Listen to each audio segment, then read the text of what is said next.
이한 시간 하나님의 은혜가 더 풍성하게 임하기를 예수님의 이름으로 축원해 드립니다.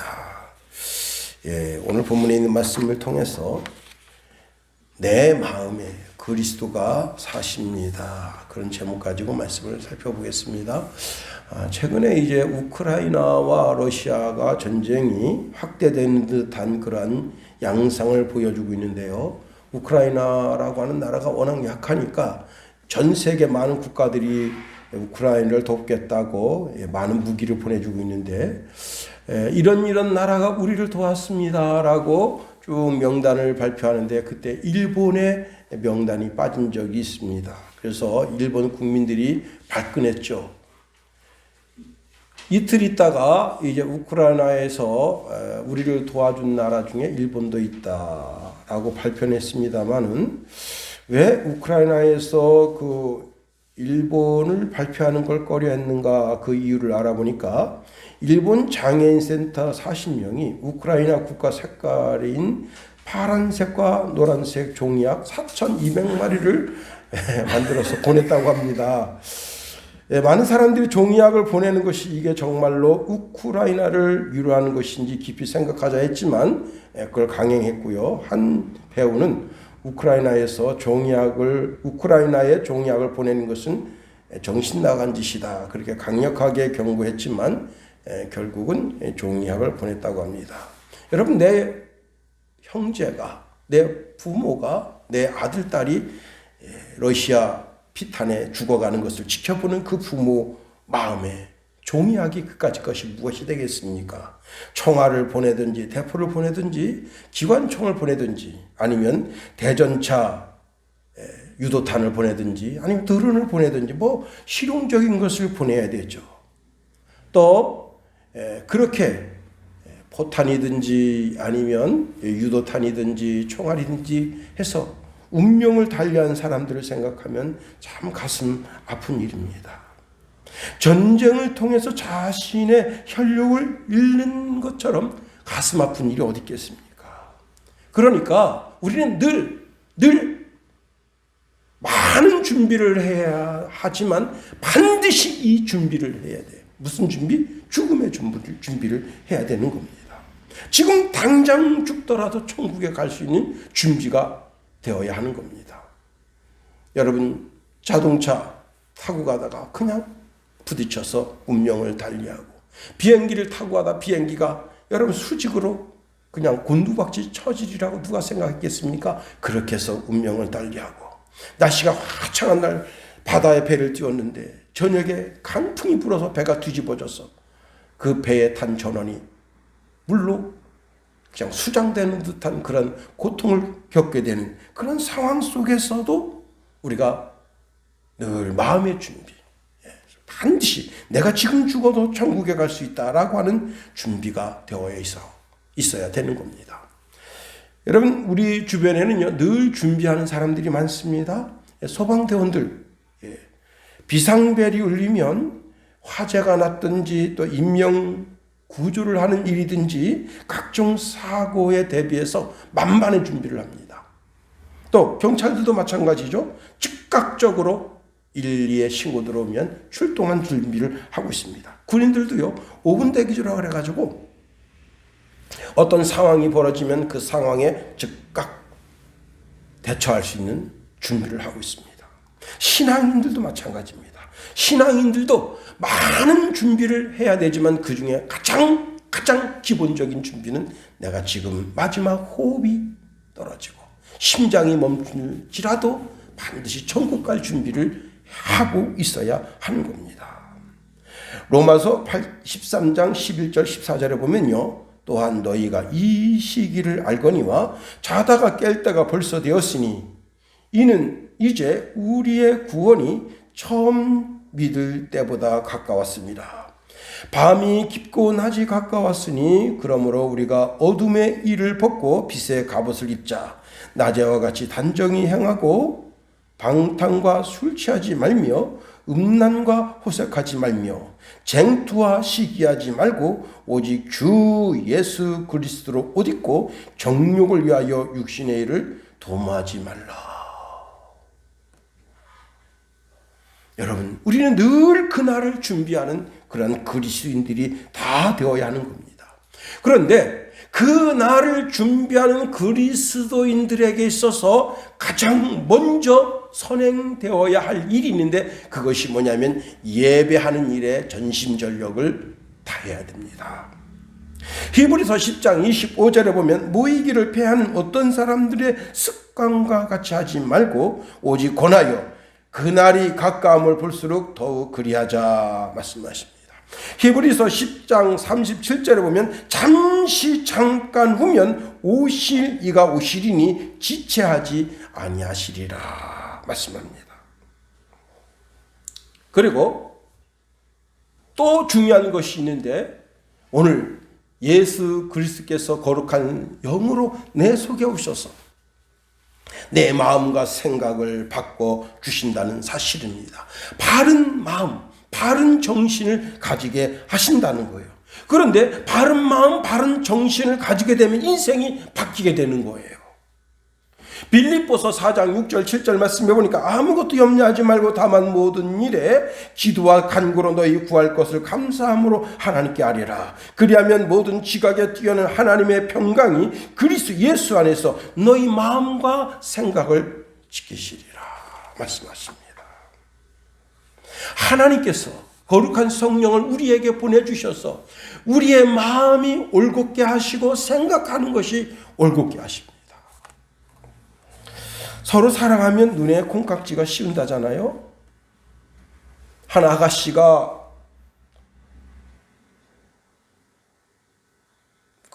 춤추는데, 이제 고등학교 3학년 때 춤추는 데 가가지고 한 총각의 눈이 멀었어요. 너 몇 학년이냐? 그러니까 고3인데요. 나도 고3인데. 그래서 서로 연애를 하고, 그해 겨울에 19이죠. 19. 부모님한테 가서 엄마 아빠 내가 지금요 연애하는 사람인데 그 사람하고 결혼할래요. 그러니까 부모님이 이런 미친년, 이인, 날이 19에 무슨 시집을 갈라느냐. 시집 갈게요. 한번 그 새끼 데리고 와라. 근데 보니까 그것도 19이에요. 그래서 부모님이 안 된다. 결사반대했어요. 그랬더니 이제 둘이 야반 도주를 했어. 성동구, 듣고도 잊어버렸는데 거기 지하방 하나 얻어서 거기서 살림을 차렸습니다. 난리 났어요. 집안이 팔깍 뒤집어서, 그 아버님이 마포 세무서장이었어요. 그러니까 얼마나 권세가 있는 집안이에요. 자, 그래가지고 야반도주 해가지고 이렇게 해서 이제 서로 이제 동거해서 애를 낳았어. 할 수 없이 부모님이 이제 그 막내 사이로 인정해 줬습니다. 그런데 그 집이 딸이 이제 넷이에요. 근데 첫째 딸, 둘째 딸, 셋째 딸 전부 사자 집으로 시집을 갔어요. 첫째 딸이 써놓고도 안 보이네.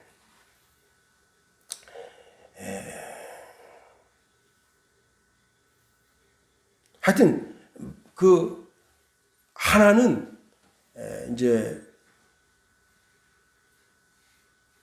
공무원이고, 그 세 번째가 외교부 그 시험을 봐서 외무고시를 봐서 당당한 합격한.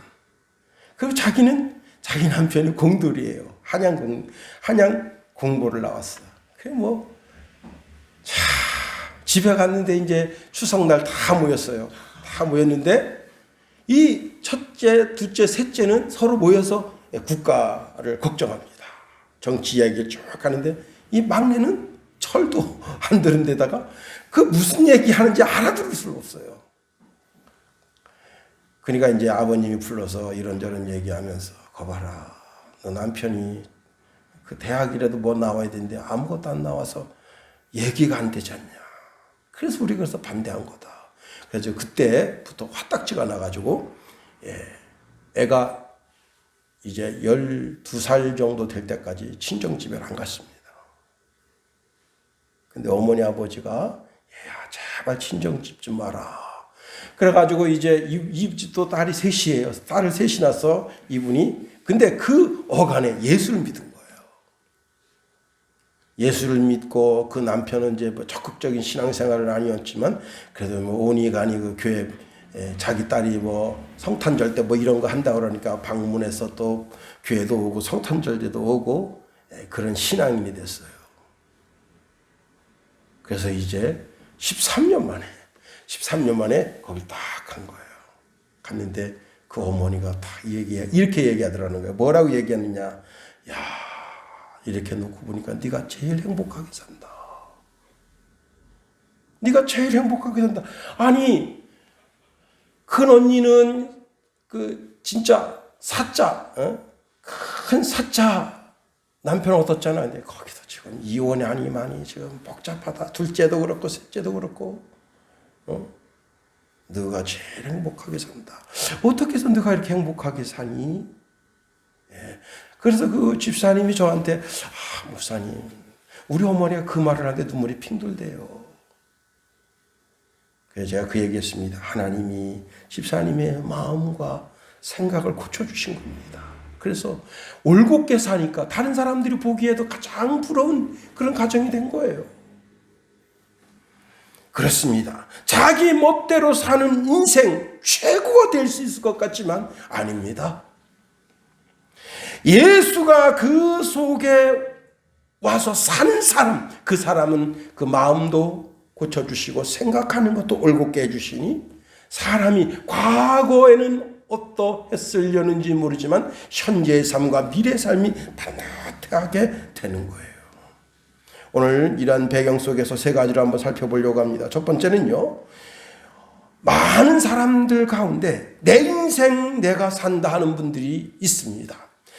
제가 고등학교 때인가 그때 민혜경이라고 하는 가수가 내 인생은 나의 것이라는 노래를 불렀어요. 내 인생은 나의 것, 내 인생은 나의 것. 하여튼 잘 모르는데 하여튼 그런 노래예요. 그 가사를 조금 더 읽어드리면 그냥 나에게 맡겨주세요. 내 인생은 나의 것, 내 인생은 나의 것. 나는 모든 걸 할 수 있어요. 다시 말하면 내 인생의 소유권이 내게 있다는 거예요. 그런데 성경에 보니까 에덴 동산의 아담과 하와도 자기 인생의 소유권을 자기가 주장한 적이 있었습니다. 하나님께서 아담에게 말씀하십니다. 너는 하나님의 말씀 가운데 살아라. 그 말씀이 무엇인가 하면 에덴 동산에 선악을 알게 하는 나무가 있는데 그 열매는 절대 먹지 말아라. 그것이 하나님의 말씀입니다. 에덴 동산의 모든 나무의 실과는 다 먹을 수 있지만 오직 단 한 가지, 선악을 알게 하는 나무의 열매만 먹지 말아라.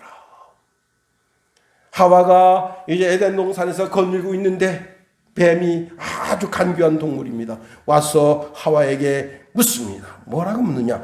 동산 각종 나무의 실과는 내가 임의로 먹되 선악을 알게 하는 나무의 열매는 열매는 먹지 말라. 내가 먹는 날에는 반드시 죽으리라. 그 말씀을 받았건만 뱀이 물어요. 아주 교활하게 하나님이 참으로 너희에게 동산 모든 나무의 열매를 먹지 말라 하시더냐. 그랬더니 하와가 동산 나무의 열매를 우리가 먹을 수 있으나 동산 중앙에 있는 나무의 열매를 하나님의 말씀에 너희는 먹지도 말고 만지지도 말라 너희가 죽을까 하노라 하셨느니라. 그랬더니 뱀이 하는 소리가 그 무슨 소리야. 하나님이 말이야 그 선악과를 만드신 이유가 뭐냐면 그거 먹으면 죽는 게 아니라 너희 눈이 밝아져서 하나님처럼 될까봐 하나님께서 그거 먹지 말라고 그런 거야. 이렇게 거짓말을 쓱 넣어줬어요. 그랬더니 하와가 자기도 하나님처럼 눈이 밝아져서 선악을 알고 그리고 온 세상을 지 멋대로 살고 싶어서 선악과를 따먹고 자기 남편에게도 준 겁니다. 다시 말하면 하나님의 말씀대로 산다는 것은 하나님께 내 주권을 드리는 거고 내 주장, 내 마음대로 사는 것은 하나님께 드렸던 주권을 내가 도로 뺏는 거예요. 우리가 하나님 말씀대로 사는 것은 내 인생의 주권을 하나님께 넘긴 거예요. 그러나 내 마음에 내 의지, 감정, 지식대로 살겠다고 하는 것은 그 주권을 도로 되찾아오는 거예요. 지금 우리나라가 복잡한 문제 중에 하나가 뭐냐면 전작권이라는 게 있어요. 전작권. 예. 전작권을 우리가 되찾아오느냐 마느냐. 국군이 창설된 지 70년 됐는데 아직도 정작권을 찾아오지 않는 나라는 지구상 우리나라밖에 없다. 있든 없든 그 무슨 상관입니까? 응? 전작권이 있든 없든 무슨 상관이냐고요. 그 무슨 자존심의 문제가 아니에요. 그거는. 응?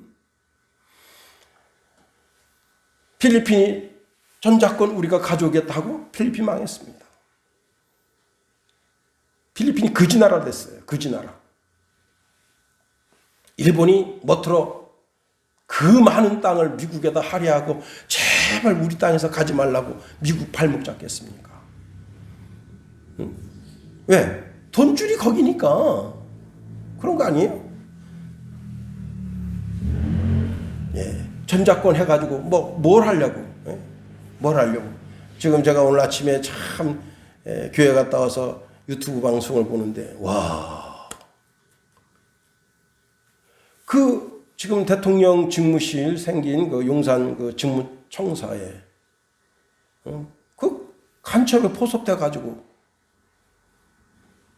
2차례나 그 정보를 빼나갔는데 어마어마한 정보를 빼나갔는데 조사 못하게 합니다. 국방부 이놈들이. 그 조사 못하게 하는 놈을 못을 벗겨야 되는 거예요, 사실은. 그런데 청와대로 안 간 게 천만다행이에요. 청와대에 가면 거기에 얼마나 많은 도청장치, 도감장치가 있겠어요.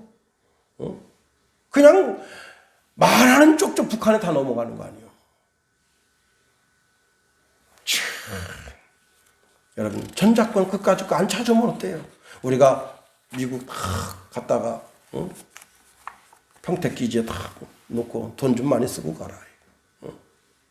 쉽게 우리도 좀 벌고 살자. 우크라이나만 그렇게 돈 갖다 쓰지 말고. 여러분, 마귀는 어찌 됐든지 우리가 하나님의 말씀을 내팽개치고 그 말씀을 지지 밟으면서 내 마음대로 살라, 네 의지대로, 네 감정대로, 네 지식대로 마음껏 살아라 라고 부추기는 거예요. 그래서 우리가 내 인생은 나의 것이라고 선언하는 분들이 많습니다. 자신의 마음이, 자신의 생각이 자기를 이끌고 가면 행복하다고 생각하는 거예요. 그래서 하나님의 말씀을 막 발로 차는 거예요. 자기 자신의 의지대로 살아가겠다고 선언하는 거예요. 그런데 신명기 30장 15절 16절에 보니까 보라, 내가 오늘 생명과 복과 사망과 화를 내 앞에 두었나니 곧 내가 오늘 내게 명령하여 내 하나님 여호와를 사랑하고 그 모든 길로 행하며 그 명령과 규례와 법도를 지키라 하는 것이라. 그리하면 내가 생존하여 번성할 것이요 또 내 하나님 여호와께서 내가 가서 차지할 땅에서 내게 복을 주실 것임이니라. 생명과 죽는 것과 행복과 망하는 것과 그것이 내 앞에 있는데 그것을 차지하는 그 유일무이한 길이 뭐냐면 하나님을 사랑하고 하나님이 제시하는 길로 하나님의 말씀대로 사는 길뿐이라는 거예요. 자, 마귀가 예수님을 시험합니다. 지극히 높은 곳에, 한순간에 지극히 높은 곳에 끌고 올라가서 천하만국을 다 보여줍니다. 그리고는 마귀가 하는 소리가 내가 만일 엎드려 나를 내게 경배하면 이 모든 것을 내게 주리라. 그러니까 예수님이 여러분 혹할 수 있잖아요. 아니 지금 예수님이 3년 공생애를 사시고 3년 반 공생애를 사시고 십자가의 그 고통을 겪어야 돼. 그리고 죽어야 돼. 신이 죽는다는 게 얼마나 쪽팔린 거예요. 응? 죽어야 되는 거야. 3일 동안 무덤에 있다 그리고 다시 부활해서 그 새끼들, 말 안 듣는 제자 새끼들 그 일일이 쫓아가가지고 하나씩 다 세워가지고 사람 세우는 게 제일 힘들어요. 응? 참. 다 일일이 세워가지고 그 다음에 이제 그 제자들 다 500명 보는 앞에서 승천했지만 이 380명 이 새끼들은 다 그냥 다 뿔뿔이 흩어진 거 아니에요. 말 안 듣고 야 예루살렘 떠나지 말고 여기서 아버지께서 약속하신 성령을 기다려라. 그러다 도망간 거예요. 120명만 남은 거예요. 그게 인간이야. 그렇다고요. 그래서 하나님의 말씀, 예수님의 말씀을 지켰던 그 120명만 은혜를 받은 거예요. 그들을 통해서 세계를 변화시킨 거예요. 그런데 하여튼지 간에 예수님은 당신이 져야 할 십자가가 있는 거예요. 그런데 마귀한테 한 번만 절하면 천하만국을 준대. 이거 얼마나 쉬워요. 예수님께서 뭐라고 말씀하셨느냐. 사탄아 물러가라. 기록되었으되 주 너의 하나님께 경배하고 다만 그를 섬기라 하였느니라 했습니다. 예수님께서 주시는 말씀 가운데 요한복음 8장 44절에 보니까 마귀는 거짓말의 아비라 했어요. 여러분 음악의 아비 그러면 누가 있잖아요. 그지? 발명의 아비 그러면 누가 있잖아요. 자동차 발명의 아비 그럼 그 대가가 있잖아. 대가를 아비라잖아. 근데 거짓말의 대가가 누구냐? 마귀라는 거야. 마귀. 예수님한테 그렇게 말했더라도 마귀는 안 줘. 왜? 자기 게 아니거든. 나 하나님 아버지 거거든. 여러분 우리가 마귀의 음성 듣고 내 인생은 나의 것이라고 독립선언하게 되면 참 골치 아픈 거예요. 예수님도 예수님의 공생에 사시는 동안 예수님 마음대로 하신 게 아무것도 없어요. 오직 하나님을 기쁘시게 하기 위해서 자기 전생애를 드린 거예요. 요한복음 8장 29절에 보니까 나를 보내신 이가 나와 함께 하시도다. 나는 항상 그가 기뻐하는 일을 행함으로. 하나님이 기뻐하는, 항상 하나님이 기뻐하는 일을 했다. 그러시면서 나를 혼자 두지 아니하셨느니라 말씀하십니다. 사람은 자기 마음대로 살면 행복할 것 같지만 자기 마음대로 살면 육신의 정욕, 안목의 정욕, 이생의 자랑에서 벗어날 수가 없는 거예요. 결국은 마귀의 종이 돼서 매일매일 매 순간순간마다 자기 자신의 죄악의 짐을 지고 스스로 그 죄악의 짐 때문에 고통당하다가 그렇게 인생 종치는 거예요. 내 인생은 나의 것이라고 선언하는 순간 악한 꾀, 죄, 교만의 노예가 되는 거예요. 하나님은 즐거운 마음으로 일하는 사람과 함께 하시고 하나님 말씀대로 사는 사람을 도와주시고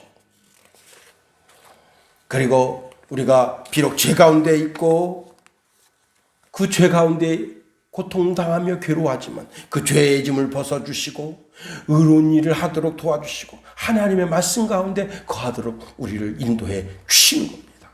그렇습니다. 사도 바울도요. 얼마나 자기가 자기 그 육신대로 행하려고 하는 그런 마음이 얼마나 강했던지 자기 속에는 두 가지 법이 성령의 법이 있고 육신의 법이 있다. 육신의 법을 쫓아가는 것은 자기가 교만하게 되는 거예요. 그래서 이렇게 고백했어요. 오호라 나는 곤고한 사람이로다. 이 사망의 몸에서 누가 나를 건져내랴.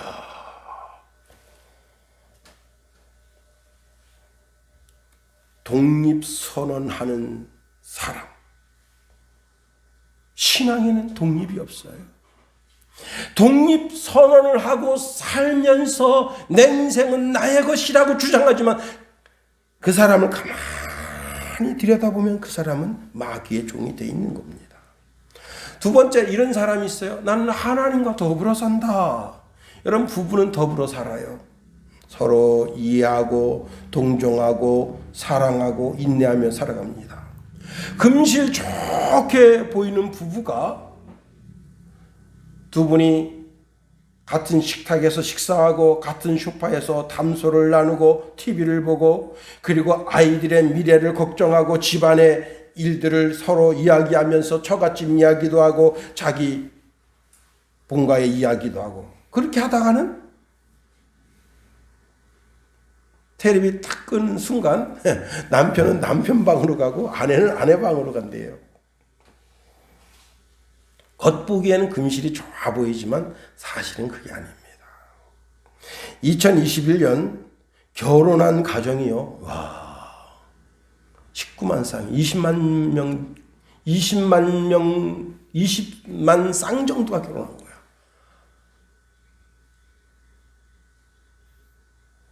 그리고 이혼을 얼마가 있느냐.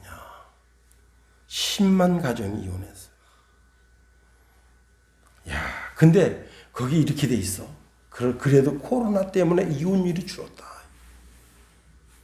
코로나 아니었으면 이거 어떻게 된 거예요 도대체.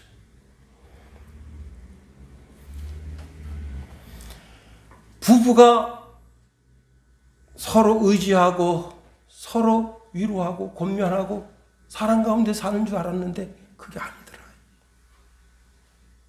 우리가 하나님과 더불어 산다고 하는 사람이 있습니다. 그런데 하나님과 더불어 사는 사람은요, 하나님 앞에 이렇게 말합니다. 하나님, 내 삶의 보조를 맞춰주세요 하고 하나님을 자기 쫑으로 생각하고 하나님을 부려먹으려고 합니다. 하늘과 땅의 세계와 모든 권세를 가지신 그 하나님을 자기 종으로 생각한다. 여러분, 구약에 사울이라고 하는 왕이 있는데 사울은 하나님의 택하심을 받아서 이스라엘 백성 가운데 초대 왕으로 기름 부음 받은 사람입니다. 그런데 사울 왕은요, 얼마나 겸손한 사람인지 몰라요. 사울을 왕으로 뽑았을 때 하나님께서 그 지구상에서 가장 겸손한 사람 누구? 사울을 주목한 거예요. 그래서 가장 겸손한 그를 기름 부어서 한 나라의 왕이 되게 한 거예요. 그런데 처음 왕이 됐을 때는 아주 초라했어요. 별 볼 일 없었어요. 그런데 1년이 지나고 2년이 지나니까 그 입지가 견고해졌습니다. 2년이 되던 해에 자기 병사 3,000명을 모아서 블레셋을 치러 갔습니다. 블레셋 군대는 지금 우크라이나하고 러시아하고 전쟁하고 있는데 러시아 지금 특수군이 지금 투입됐다잖아요. 연일 들려오는 뉴스, 제가 신인균 씨 열심히 들었는데 신인균 씨 하는 얘기가 거의 90%가 뻥입니다. 박상우 그 사람과 쭉 들으면 이 지금 어떻게 돼가고 있구나. 그 자세히 알 수 있어요. 그래서 신인균 씨 제가 구독 취소를 했어요. 참, 이 사람 왜 자꾸 미국 것만 들여다보냐고. 지금 러시아 특수군이 들어갔는데 우크라이나가 쪽도 못 쓰고 지금 밀려나고 있습니다. 그런 것 같아요. 지금 사울 왕이 자기 군대 3,000명을 데리고 갔는데 상대방을 보니까 블레셋 군대를 보니까 여기에 자기 군대가 오줌이 지린 거야. 오금이 안 펴져. 덜덜덜덜 떨면서. 그래서 사무엘 선지자를 급하게 요청했습니다. 그리고 번제를 드리고 하나님께 은혜를 구한 다음에 전쟁에 나가려고 했는데 저기서 블레셋 군대가 막 자꾸 움직여요. 자기 진영으로 쳐들어올 것 같아. 그래서 사울 왕이 급한 마음에 자기가 번제를 드렸습니다. 번제가 맞춰지자마자 사무엘 선지자가 당도했습니다. 그때 사무엘 선지자가 뭘 했느냐? 왕이 이렇게 행한 것은 이것 때문에 하나님께서 당신을 버리신다 했어요. 그게 뭐예요? 하나님, 내가 급하니까 하나님 내 삶에 보조를 맞춰주세요. 하나님 뭐가 된 거예요? 하나님 나의 종이 된 거예요. 우리 교회가 여러분 주부에도 있지만요, 순양교회 이렇게 돼 있는데 대한예수교 장로의 순양교회예요. 이 대한예수교 장로의 순양교회라는 말 뜻이 뭐냐면 한마디로 요약하면 개혁교회라 해요. 우리는 성경에 비추어 봐서 뭔가 잘못된 것이 있으면 머무름 없이 내 삶을 성경 말씀에 맞춰서 고친다. 그게 개혁교회예요. 내 생각을 고치는 게 아니에요. 내 마음을 고치는 게 아니에요. 성경을 고치는 게 아니에요. 하나님을 고치는 게 아니에요. 내 생각, 내 마음을 고치는 거야. 내가 잘못됐구나. 잘못 생각했구나. 하나님의 말씀이라는 거울에 나 자신을 비춰봐서 내가 잘못냈네. 그러면 나를 개혁시키는 거예요. 그게 회개입니다. 우리는 나의 마음, 내 생각을 버릴 줄 아는 지혜가 있어야 돼요. 예레미야 29장 11절에 보니까 여호와의 말씀이니라 너희를 향한 나의 생각을 내가 아나니 평안이요 재앙이 아니니라 너희에게 미래와 희망을 주는 것이니라. 하나님의 말씀은 우리에게 미래를 보장해 주는 것이다. 지금 현재 상태의 삶 속에서 행복을 추구하게 하시고 가장 복되게 하시고 미래를 책임져 주시는 것이다.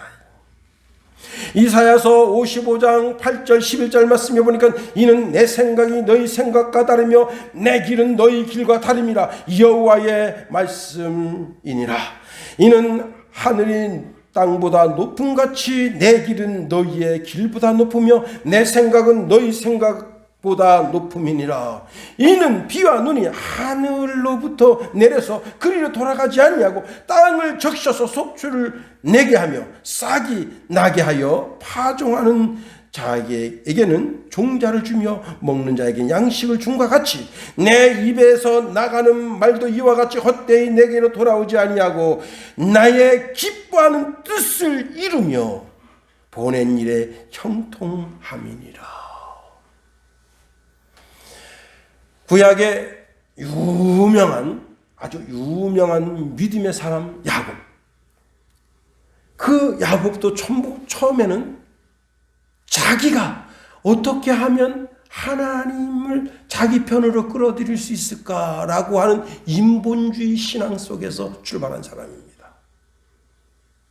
내가 형보다 일찍 태어나면 형이 돼서 내가 축복받을 수 있겠지. 내가 형을 속여서 팥죽 한 그릇으로 장자명분 사면 내가 복을 받을 수 있겠지. 내가 어머니 말씀 듣고 아버지한테 머리 뒤밀어서 어린 양 다 그 요리해서 아버지한테 든든하게 먹이면 아버지께서 내게 축복해 주셔서 그 축복대로 내가 그렇게 큰 인물이 되겠지. 다 인본주의. 그런데 그가 베델에서 하나님을 만나고 난 다음부터 조금씩 자기 인생에 하나님 말씀대로 살려고 몸부림칩니다. 삼촌 라반의 집에 갔다가 돌아와서 세겜에서 큰 곤욕을 당한 다음에 그 다음부터 베델에 올라가자 하고 자기의 신앙을 붙이고, 그리고 이제 형이 수많은 군대를 거느리고 자기를 죽이러 올 때, 그때 야복 강가에서 하나님을 만난 다음에 그의 이름이 야곱에서 이스라엘로 바뀌었어요. 왜? 이젠 하나님의 말씀대로만 살겠다. 하나님의 말씀대로만 산다 하는데, 여러분 어떤 일이 벌어졌습니까? 7년 대풍년이 있은 다음에 7년 대흉년이 있었잖아요. 거기에 숨겨진 하나님의 놀라우신 은혜와 은총을 쫓아 그 아들이 세계를 살리는 역사가 생겨나고, 그리고 야곱이 하나님의 약속의 말씀 따라 그 식솔들이 다 애굽에 내려가게 되는 그런 복을 받아 누리고,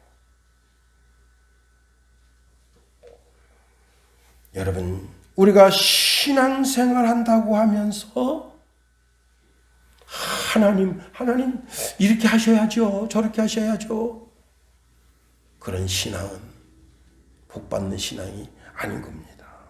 세 번째로, 내 인생 속에 하나님이 사신다고 선언하는 사람이 있습니다. 가장 바람직한 신앙의 모습이라 할 수 있어요. 내 마음속에 온전히 그리스도를 모시고 사는 사람, 내 전 인생을 하나님의 영광을 위해서 사는 사람. 내가 비록 청소부 일을 하더라도 이 일이 하나님의 영광이 되도록 일하는 사람. 영국의 문호인 섹스피어가 런던 교회의 아주 유명한 레스토랑에서 식사를 하러 갔을 때 그 식당 앞에서 마당을 쓸고 있는 청소부를 보게 됩니다. 섹스피어가 그 식당에 들어가니까 그 식당에 있는 사장, 그 다음에 주방장, 그 종업원들이 다 나와서 고개를 숙이면서 인사합니다. 그런데 청소부가 자기를 보니까 너무 신세가 처량해요. 이게 뭐야? 똑같은 인간인데 어떤 인간은 그냥 사장도 나와서 90도로 고개 숙이며 절하는데 나는 이게 뭔가 하고 신세 타령할 때 섹스피어가 이제 그 사람에게 다가가서 이렇게 말했다고 합니다. 형제여, 당신은 지금 빗자루를 들고 하나님이 만드신 우주 한 부분을 아름답게 만들고 있습니다. 그럼 나는 맨날 빗자루질을 하는 줄 알았는데 생각의 전환. 다시 말하면 똑같은 인생을 살아가는데 내 인생이 하나님의 영광을 위한 삶이다 라고 생각하는 사람과 아우 지긋지긋하네, 아우 이거 그냥 오늘 또 하루냐 월요일이네, 아우 지긋지긋해 라고 생각하는 사람 출발점 다르다는 거예요. 그냥 먹고 살기 위해서 거리 청소하는 사람과 하나님께 영광 올려드리기 위해서 청소하는 사람, 마음가짐과 그 인생의 삶의 태도가 전혀 다른 거예요. 내가 지금 어떤 일을 하고 있느냐, 그 일의 마침표가 하나님의 영광을 위한 일이 되느냐, 나 자신의 삶의 영위를 위한 삶이냐 하는 겁니다. 예수님께서 십자가에서 물과 피를 쏟아 나를 사서 하나님의 아들이 되게 해주셨습니다. 그런데 나를 그 피로 샀다고 하는 그 말 자체가 이미 종이에요. 종인데 하나님은 그 종의 신분에 두지 아니하고 아들의 신분에 두고 그리고 하나님의 나라를 상속할 수 있는 상속권을 준 거예요. 그렇기 때문에 우리는 늘 어떤 마음의 자세를 가져야 돼요? 종의 마음의 자세를 가져야 돼요. 겸손한 마음의 자세를 가져야 되는 겁니다. 내가 찬송하는 것도 하나님의 뜻을 구하는 것이고, 내가 기도하는 것도 하나님의 뜻을 구하는 것이고, 내가 예배하는 것도, 말씀을 읽는 것도 다 하나님의 뜻을 구하는 거예요. 내가 하나님 말씀대로 잘 살고 있는가, 잘 살고 있지 못하는가, 나 자신을 비춰보는 거예요. 내 인생 내가 사는 사람처럼 어리석은 사람이 없습니다. 우리는 하나님과 더불어 사는 인생도 아니에요. 내 인생 100% 온전히 나는 죽고 내 속에서 그리스도가 살게 하는 사람, 그 사람이 가장 행복한 사람이에요. 그걸 오늘 본문 말씀에서 말씀하고 있는 겁니다. 우리 한번 갈라디아서 2장 20절 다 같이 한번 읽어봅니다. 시작. 내가 그리스도와 함께 십자가에 못 박혔나니 그런즉 이제는 내가 사는 것이 아니요 오직 내 안에 그리스도께서 사시는 것이라. 이제 내가 육체 가운데 사는 것은 나를 사랑하사 나를 위하여 자기 자신을 버리신 하나님의 아들을 믿는 믿음 안에서 사는 것이라. 예, 내가 그리스도와 함께 십자가에 못 박혔다고 하는 것은 내가 죽었다는 거예요. 나 김용호가 죽었다는 거예요. 내가 세례 받던 날 김용호는 죽은 거예요. 이제는 내 속에서 누가 살게 하는 거예요? 그리스도가 살게 하라 이게. 그래서 오늘 보면 갈라디아서 2장 20절에 보면 이렇게 말씀하고 있네요. 내가 그리스도와 함께 십자가에 못 박혔나니 그런즉 이제는 내가 사는 것이 아니요 오직 내 안에 그리스도께서 사시는 것이다.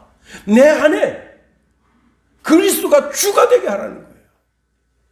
그 말씀을 오늘 20절 하반절에 이렇게 말씀하고 있습니다. 하나님의 아들을 믿는 믿음 안에 사는 것이다. 여러분, 그리스도가 내 인생의 주가 되게 하라는 거예요. 주인이 되게 하라는 거예요. 그리스도가 내 인생의 주인이 될 때 내 죄악의 짐도 져주시고 그리스도께서 가지고 계신 그 어마어마한 축복을 그리스도께서 비참하게 되신 것은 우리의 비참을 걷어가시고 그리스도에게 있는 행복을 복덩어리를 우리에게 주시기 위함인 것을 우리가 알아야 되는 겁니다.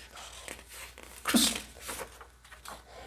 마태복음 6장 31절 33절 말씀해 보니까 그러므로 염려하여 이르기를 무엇을 먹을까 무엇을 마실까 무엇을 입을까 하지 말라. 이는 다 이방인들이 구하는 것이라. 너희 천부께서는 이 모든 것이 너희에게 있어야 할 줄을 아시느니라. 너희는 먼저 그의 나라와 그의 의를 구하라. 그리하면 이 모든 것을 너희에게 더하시리라. 진정한 그리스도인이라면 하나님의 나라와 하나님의 의를 찾는 사람이 되어야 되는 거예요. 다윗을 보세요. 다윗이 블레셋의 골리앗과 싸울 때 모든 장군들은 두려워서 덜덜덜 떨어요. 그때 자기 앞에 키가 2m 80이나 되는 골리앗이 있습니다. 근데 그 골리앗을 향하여 나아갈 때 다윗이 어떤 마음가짐으로 나가느냐? 성경은 이렇게 말하고 있습니다. 너는 칼과 창과 단창으로 내게 오거니와 나는 만군의 여호와의 이름 곧 내가 모욕하는 이스라엘 군대의 하나님의 이름으로 내게 가노라. 우리가 사사기 말씀을 통해서 그 베냐민 지파 그 700의 용사들 600명이었나 700 그냥 왼손으로 한 오른손으로는 나귀를 타고 말을 타면서 막 달리면서 왼손으로 탁 하면 백발백중이잖아요. 물매가. 다윗이 양을 칠 때 곰이 달겨들고 사자가 달겨들고 늑대가 달겨들고 또 시라소니가 달겨들고 다 그러면 그냥 물매가 팍 하면 그냥 눈탱이 가서 팍 맞아 그냥 땡 하고 도망가고. 그날 다윗이 물매를 탁 돌리는데 그냥 그 돌이 여기 들어서 탁 맞으니까 순간적으로 골리앗이 나가 떨어지면서 기절할 때 쫓아서 칼 빼가지고 모를 탁 칠 때 여러분 내 속에 하나님이 살게 하라. 내 속에 그리스도가 살게 하라. 그것은 그분의 주권을 인정하라는 거예요. 어떤 결정을 내릴 때 어떻게 하면 좋을까요? 하고 그분에게 물어보라. 그분에게 내 주도권을 다 내어주라. 내 인생의 모든 주권을 다 내어주라. 그분이 나의 주가 되게 하라. 베드로가 주는 그리스시요. 당신은 나의 주가 되십니다. 그러니까 바요나 시몬아 내가 복이 있도다. 극찬해 주셨잖아요. 여러분 마음에 그리스도가 살게 하세요. 그리스도가 여러분의 인생의 주가 되게 하세요. 그러면 그분께서 내 삶을 이끌어 가시며 가장 행복한, 가장 아름답고 영광스러운 인생으로 여러분을 만들어 가시는 겁니다. 기도하겠어요. 하나님 감사합니다. 하나님 내 속에 그리스도가 사는 인생 다 되기를 원합니다. 내 모든 권리, 내 주권 다 그리스도에게 드리고 그분이 내 인생을 주관하시고 인도하여 주실 때 내 마음과 생각을 지켜주셔서 이 땅에서 가장 존귀한 심령이요 하나님께 영광 올려드리는 그런 복된 인생으로 살게 하소서. 예수님 이름으로 감사하며 기도합니다. 아멘.